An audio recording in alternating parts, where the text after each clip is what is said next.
إن في خلق السماوات والأرض واختلاف الليل والنهار والفلك التي تجري في البحر بما ينفع الناس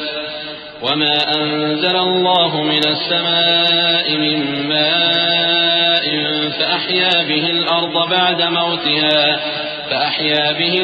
بعد موتها وبث فيها من كل دابة وتصريف الرياح والسحاب المسخر بين السماء والأرض لآيات لقوم يعقلون।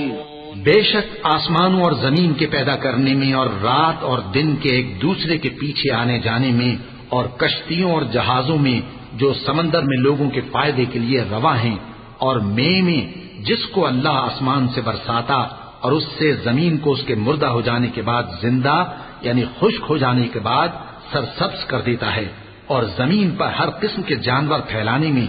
और हवाओं के चलाने में और बादलों में जो आसमान और जमीन के दरमियान घिरे रहते हैं, अक्लमंदों के लिए अल्लाह की कुदरत की निशानियां हैं।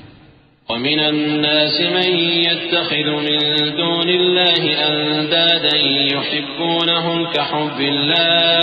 والذين آمنوا أشد حبا لله ولو يرى الذين ظلموا إذ يرون العذاب أن القوة لله جميعا وأن الله شديد العذاب إذ تبرأ الذين اتبعوا من الذين اتبعوا ورأوا العذاب وتقطعت بهم الأسباب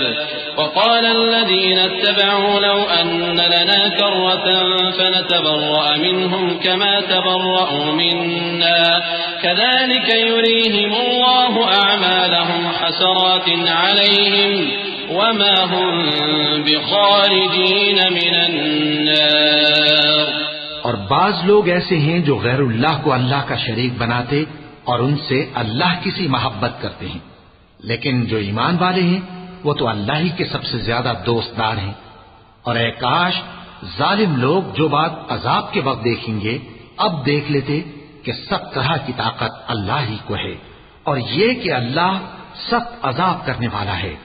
उस दिन कुफ्र के पेशवा अपने पैरों से बेजारी जाहिर करेंगे और दोनों अजाब इलाही देख लेंगे और उनके आपस के ताल्लुकात मुनक़ते हो जाएंगे। ये हाल देखकर पैरवी करने वाले हसरत से कहेंगे कि ऐ काश हमें फिर दुनिया में जाना नसीब हो ताकि जिस तरह